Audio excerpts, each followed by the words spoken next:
Okay, so there's 5 things that we're going to talk about today which make plantar fasciitis worse.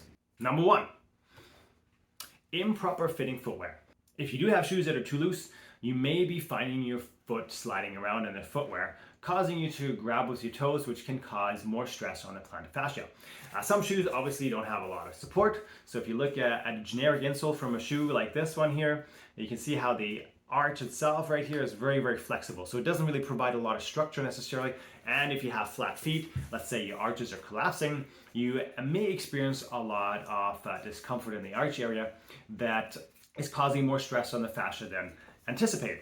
Now, in that case, obviously you want to look at adding more supportive insoles. So you can use an arch support like this one here, which has a little more structure. Make sure that the arch shape right here fits your personal arch shape, because there's lots of different arch supports out there, and if that arch support does not fit properly, it may cause pressure on the sore spot, making it worse. So that's definitely something to consider when you're shopping for arch support. More cushioning in the shoe usually is better. You know, people really prefer having extra padding to reduce some of the impact on the fascia, but the harder the material, sometimes the more uncomfortable it can be, because of the fact that there's more vibrations coming at the bone, and it makes it uncomfortable. If you're not using slippers at home, I highly recommend using a cushioned slipper at home that has a little bit of extra padding to reduce impact, especially when you're walking on hard floors. So if you're walking, let's say on tiles or hardwood floor or a laminate floor, a lot of times the foot is not really going to be able to have enough cushioning there to reduce some of the impact on its own, especially when there's plantar fasciitis present, and that's going to be extremely uncomfortable. So having a more cushioned slipper for around the house is going to really help relieve some of that pressure and improve the well-being of your feet.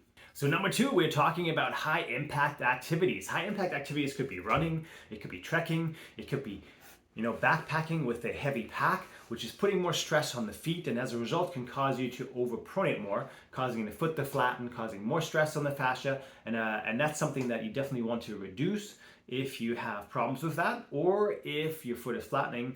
Again, consider arch supports to make sure that it's not overstretching as much if you have to do that particular activity.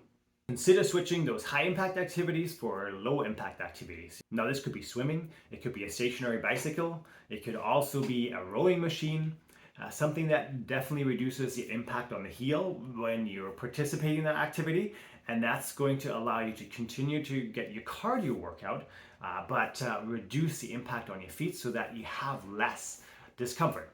Number 3, tight calf muscles.